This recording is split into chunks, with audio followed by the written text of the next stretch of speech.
जय हिंद बच्चों, इस समय आप लोग महामना इंस्टीट्यूट के यूट्यूब चैनल से जुड़े हुए हैं और इस चैनल में मैं आप सबका स्वागत करता हूं।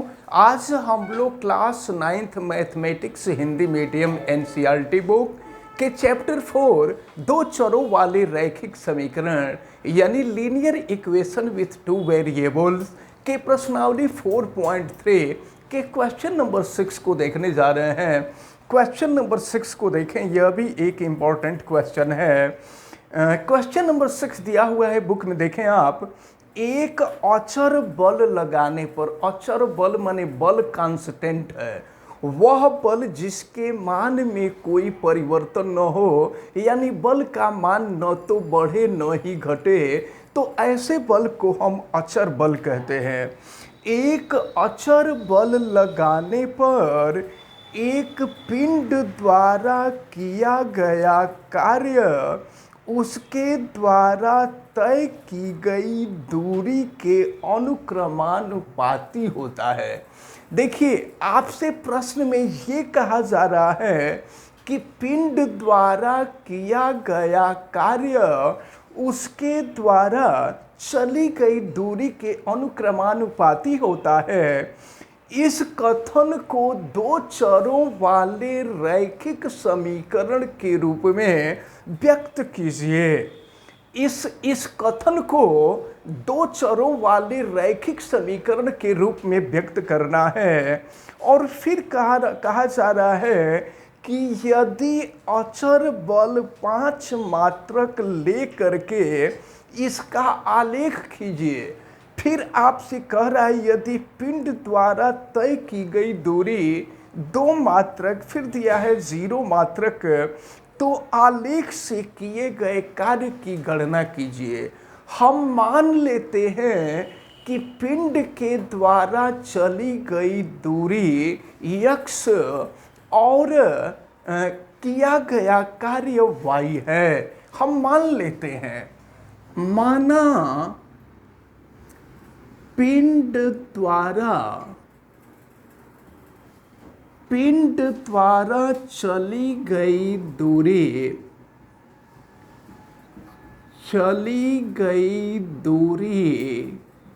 x एवं कार्य y है। तो प्रश्न में आपसे कहा जा रहा है कि कार्य विस्थापन के कार्य जो है चली गई दूरी के अनुक्रमानुपाती है। तो कार्य जो है y है, तो अब जो है चली गई दूरी x है और कार्य y है, तो कार्य विस्थापन के अनुक्रमानुपाती है, यानी y is directly proportional to x। अब यहाँ पर ये कहा जा रहा है कि बल कांस्टेंट है, तो यहाँ पर जब कोई भी अनुक्रमानुपाती चिन्ह हटाते हैं ना, तो कांस्टेंट जोड़ते हैं, कांस्टेंट है k और ये हो जाएगा x। लेकिन प्रश्न में आपसे कहा जा रहा है कि कांस्टेंट जो है यह बल है, कांस्टेंट बल है, यानी प्रश्न में कहा है कि अचर बल, तो जो अचर माने कांस्टेंट, जो कांस्टेंट है वही बल है। तो y इक्वल टू हो जाएगा f और ये हो जाएगा x। लेकिन देखिए, प्रश्न में आपसे कहा जा रहा है कि अचर बल 5 मात्रक है, यानी f की जो वैल्यू है वो 5 मात्रक के बराबर है। तो अब हम f का मान यहाँ रख देंगे, तो f का मान रख देंगे, y इक्वल टू हो जाएगा आपका 5x। तो ये समीकरण प्राप्त हुआ, यानी प्रश्न में जो कथन कहा जा रहा था उसका समीकरण प्राप्त हुआ। ये y कार्य है और x चली गई दूरी है, तथा f जो है एक स्थिर बल है। तो अब इसका आलेखन करने के लिए कहा जा रहा है, आलेखन यानी ग्राफ खींचने के लिए कहा जा रहा है। तो चले, इसके लिए ग्राफ खींचने के लिए आपको पता है कि सारणी का होना जरूरी है और सारणी में इधर के तरफ हम x और इधर के तरफ y मानेंगे। x का मान हम अपने मन से मानते हैं और y का मान समीकरण के द्वारा निकालते हैं। तो चलिए x का मान अगर 0 हो, x के जगह पे अगर 0 कर दिया जाए तो 5 इंटू 0 यानी y की वैल्यू भी 0 हो जाएगी। और फिर अगर x का मान हम 1 कर दें तो देखिए x के जगह पे 1 कर देंगे तो 5 इंटू 1 यानी y की वैल्यू 5 हो जाएगी। और फिर अगर x की वैल्यू 2 कर दें तो x के जगह पे 5 इंटू 2 ये 10 हो जाएगा। और इसी तरह से अगर हम x के जगह पे 3 रख दें तो 5 इंटू 3 15 हो जाएगा। अब हमको इसका ग्राफ खींचना है, तो चलिए देखते हैं इसका ग्राफ। हम लोग x को दिखा देते हैं x अक्ष के तरफ।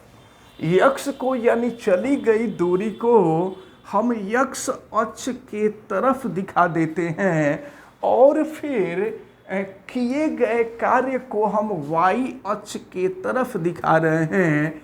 ये y अक्ष के तरफ यहाँ हम लोग कार्य को दिखाएंगे और यहाँ हम लोग चली गई दूरी को दिखाएंगे। याद रखे रहिए, अगर ग्राफ इधर के तरफ बढ़ेगा इसका मतलब ये हुआ कि चली गई दूरी बढ़ रही है, और अगर ग्राफ ऊपर के तरफ बढ़ेगा इसका मतलब ये हुआ कि विस्थापन बढ़ रहा है। तो अब x का मान हम लोग मान लें, आपको पता है कि यह मूल बिंदु होता है। x अक्ष और y अक्ष का जो कटान बिंदु होता है ये मूल बिंदु होता है, और मूल बिंदु पर प्रत्येक मान जो होते हैं वो शून्य होते हैं। तो देखें ये शून्य हो जाएगा, फिर ये हो गया 1, ये हो गया 2, ये हो गया 3, ये 4 हो गया, ये 5 हो गया। इसी तरह से हम आगे चलते चले जाएंगे। और y का मान अगर हम देखें तो y पे 5-5 का अंतर लेकर के हम इसको दिखा देते हैं। तो यहाँ पर y का मान 0 है, ये हो जाएगा 5, ये हो जाएगा 10, ये हो जाएगा 15। इसी तरह से आगे बढ़ते जाएंगे, 20 हो जाएगा, 5-5 का अंतर लेकर के चलेंगे। तो अब देखिए जब x की वैल्यू 0 तो y की वैल्यू 0 है, और आपको पता है कि ये मूल बिंदु है। मूल बिंदु पर प्रत्येक मान मूल बिंदु को O से प्रदर्शित करते हैं और O पर प्रत्येक मान शून्य होते हैं। तो यहाँ का निर्देशांक x का मान भी 0 और y का मान भी 0। अब इसके बाद x का मान 1 है। देखिए x का मान 1 है तो y की वैल्यू 5 है, y का मान ये 5 है। अब हम देखेंगे कि दोनों एक दूसरे को कहाँ पर क्रॉस कर रहे हैं। तो देखें अब ये 1 और 5 हो गया, तो इस बिंदु का जो निर्देशांक है ये 1 और 5 हो जाएगा। अब इसके बाद x के जगह पे हम 2 देखते हैं, तो x का मान ये 2 है, लेकिन y का मान 10 है। तो देखिए y का मान 10 यहाँ है, तो फिर ये हो गया आपका 2। तो देखिए ये जो बिंदु है इस बिंदु का निर्देशांक हो जाएगा 2 और 10।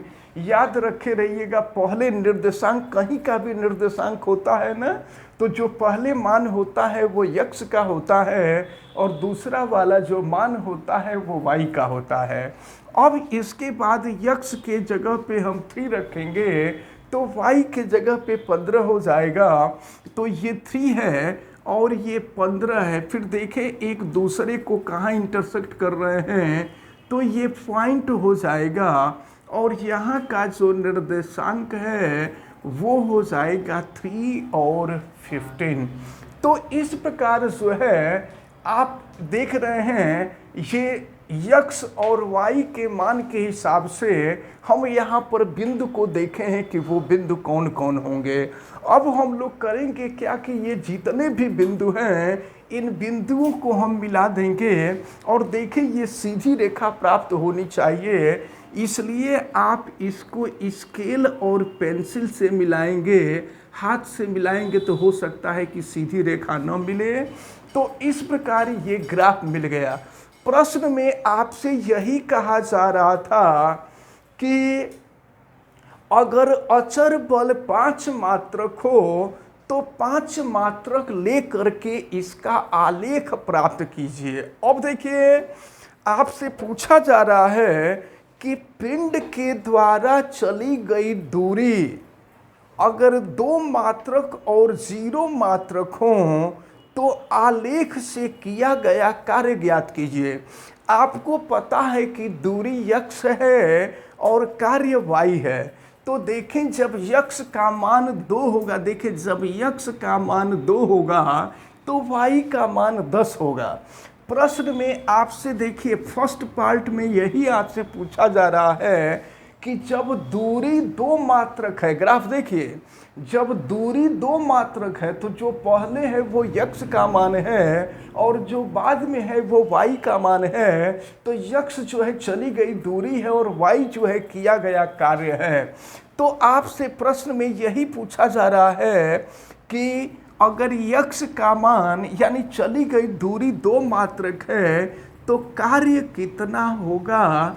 तो कार्य आपने देखा है ग्राफ से 10 मात्रक होगा। पहले पार्ट का सॉल्यूशन निकल गया। अब इसके बाद दूसरे पार्ट को अगर हम देखें तो दूसरे पार्ट में दिया हुआ है दूरी 0 मात्रक, x का मान 0। तो आपको पता है कि जब x का मान 0 तो y का मान भी 0 होगा, यानी दूरी नहीं चली जाएगी तो कोई कार्य नहीं होगा। तो अब यह ग्राफ यह बतला रहा है कि अगर चली गई दूरी 0 मात्रक है तो उस स्थिति में जो कार्य होगा यह कार्य भी 0 मात्रक होगा। तो इस प्रकार ये जो क्वेश्चन नंबर 6 है, क्वेश्चन नंबर 6 का हम लोगों ने आलेख भी प्राप्त किया और आलेख प्राप्त करने के बाद इसके फर्स्ट और सेकंड पार्ट का हम लोगों ने आंसर भी देखा। तो ये जो क्वेश्चन नंबर 6 है, ये क्वेश्चन नंबर 6 आपको सबको समझ में आया होगा। आप वीडियो को लाइक ज़रूर कीजिएगा और अगर चैनल पे नए हैं तो चैनल को सब्सक्राइब भी कर लीजिएगा। चैनल सब्सक्राइब करने के लिए यूट्यूब पर महामना इंस्टीट्यूट को सर्च कीजिए और रेड कलर के सब्सक्राइब वाले बटन को क्लिक कर दीजिए, चैनल सब्सक्राइब हो जाएगा। इस वीडियो को मैक्सिमम स्टूडेंट तक शेयर करें ताकि मैक्सिमम स्टूडेंट इस इम्पॉर्टेंट टर्म को अच्छी तरह से समझ सकें। और अगर किसी प्रकार की कोई दिक्कत समझ में आती है तो आप हमें कमेंट करके ज़रूर बतावें और बेल आइकन को भी आप प्रेस करें तथा उसको ऑल पे कर दें ताकि प्रतिदिन पढ़ने वाले वीडियो की सूचना आपको मिलती रहे। आप सबको बहुत बहुत धन्यवाद। जय हिंद।